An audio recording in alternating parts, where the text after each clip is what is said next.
Old Joe tried to tell him, don't. I have one word. Don't. Don't. What is your message to Hezbollah and its backer, Iran? Don't. Don't. Don't. Don't. Don't. Don't. Don't. What is your message to Iran in this moment? Don't. But all the radical mullahs heard was, don't listen to this old fart. Iran attacking Israel with 300 drones and missiles. Thankfully, the Iron Dome swatted them out of the sky, and there was only one injury. There hasn't been a military flop this embarrassing since Piers Morgan and his crew lost the Revolutionary War. Israel now weighing its response to the historic Iran attack, while the White House cooks up new ways to blame it on the Orange Man. It's hard to take a look at what President Biden has done and say that we've somehow gone soft on Iran. It was the previous administration that decided to get us out of the Iran deal, and now Iran is so much dramatically closer to a potential nuclear weapon capability than they were before Mr. Trump was elected. Has President Biden considered maybe beefing up the public Iran posture to be more than just one word? You're referring to don't. He made it clear that he didn't want to see escalation in the region. When we had an inkling that this kind of thing was coming, he added even more military resources to the region. So, Dana, okay, so it's quite an accomplishment to send hundreds of projectiles and not kill anyone. You know, it's either deliberate, like as a face-saving exercise, or they're bad, or it's the amazing Iron Dome. That's our nickname for Jesse, by the way. But what is going on here? I think a couple of things. One, I don't think you send that kind of armor without intending to hurt people. Right. There is a 7-year-old girl who is fighting for her life there, but it was intended to do a lot more harm. I think all of those things can be true, and we can be very glad that, one, we had good allies that were helping us. It was the UK, of course, thank you, Piers, but also the Jordanians, the Saudis, and the UAE offered intelligence. So that's a positive, right? The other thing is the technology worked. Our defense system worked. Here's something that we haven't really talked enough about, which is, where does Iran get most of its material and most of its defense weapons? From China. Guess what? It was made in China. And that's exactly the kind of weapons that they have. So it's a humiliation, I believe, for China and for Iran, and maybe it will have people rethink some things. I thought Peter's question was an excellent one, because where have we heard this word don't before? What did Kamala Harris, the border czar, tell the migrants? Don't come. What did they tell the Taliban? Don't retaliate against the women. What did they say to Russia about going into Ukraine? They said don't, except for that a minor incursion would be okay. So the don't word is not working. But the other thing that's happening in the administration is they're being very cute to try to have it all different ways when it comes to the communications. First of all, you have Biden, who would publicly praise Netanyahu and say, mission accomplished, we have your backs, no problem. At the same time, on background to reporters, they say they better not do anything more.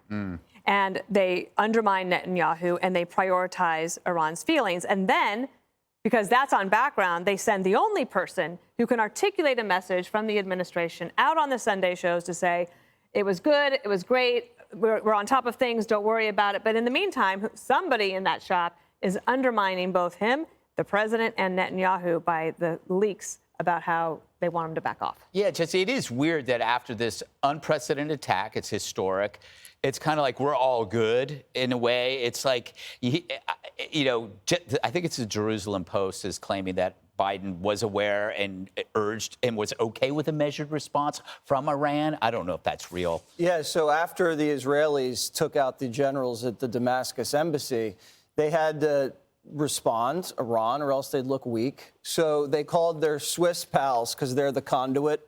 And so, because we don't talk to the Iranians, and they say, yeah, we're going to launch this many drones, this many missiles at this time, and here are all the flight paths. And then the Swiss tell us. And so we were able to get all of our people in position to intercept, and the Israelis were able to intercept all this. And what do you know? Hundreds of missiles and drones, and not a single fatality. And then Iran comes out afterwards and goes, mission accomplished. That was a great success. Now we're done. So it was the most highly choreographed, well-produced war I've ever seen. I mean, that's an expensive way for the Iranians to save face, and pretty risky too. Yeah. But I guess now it looks like Netanyahu's not going to retaliate because he's going to show a little restraint, and now he's just going to keep hammering Hamas in Gaza while the rest of the world's saying, okay, thanks for showing restraint. But he's got to be happy that the United States, I mean, he took out these Iranian generals, and the United States came in and just defended Israel for the first time ever. Pretty good deal. Mm-hmm. Piers, do you think it was also to check on our resolve? Again, Jesse, it's rare that he's right. It's the Iron Dome. Yes, but it's a risky move to save face and also to test our resolve by sending these. Do you think it was just a failure, or? Well, I would say far more significant than the United States coming to help Israel, which I would have expected, as I would the UK. I think it was the speed that Jordan and particularly Saudi.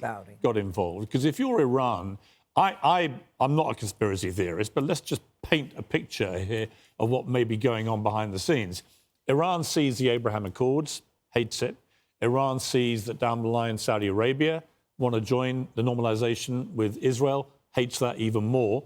So suddenly we have October the 7th, where we now know there was serious funding from Iran to Hamas, and it's on an epic scale, which is intended to goad Israel into potentially a massive over-response and potentially drag America in. And now when that hasn't quite worked how they hoped, you now have 300 missiles and rockets heading over straight into Israel in an unprecedented action.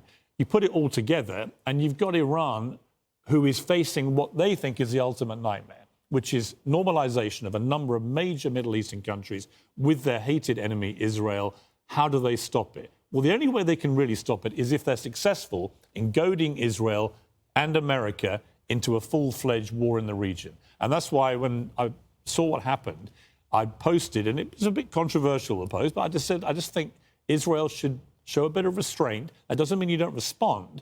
It means you take your time and you're smart about how you execute a response. Because I think what Iran wants to do is have a full-fledged conflict in the region, which will destroy all this normalization, rip up the Abraham Accords. And I would like Israel and the United States and everybody else involved to just look at what Saudi did in relation to this and think, this is the way we should all be going. We should be pursuing normalization in the region. And it was great that despite everything that's happened in Gaza, Saudi Arabia was straight in to help Israel when these rockets came in. Judge, what do you think of Piers' crazy conspiracy? I think it's great that the Arab nations were supportive. But what I think is significant here is the fact that, people are saying again to Israel, nobody really died other than this 7-year-old girl, an Arab girl, in fact, who may die as a result of her injuries. So let's be proportionate again. Look, the fact that Iran launched 300 drones, cruise, and ballistic missiles, they targeted Israel, and they didn't make it, is not an excuse to say, oh, let bygones be bygones. You know what it'd be like if I'm the DA and somebody gets a gun, picks a victim, shoots the gun doesn't work, that I'm not going to charge attempted murder and I'm going to walk away? This requires a response by Israel. And Israel is not going to go quietly because Iran will never go quietly. And I'll tell you what else. When Israel strikes, they should strike the military installations. They should strike, there's an island called Khark, K-H-A-R-K island, Iran's principal oil exporter.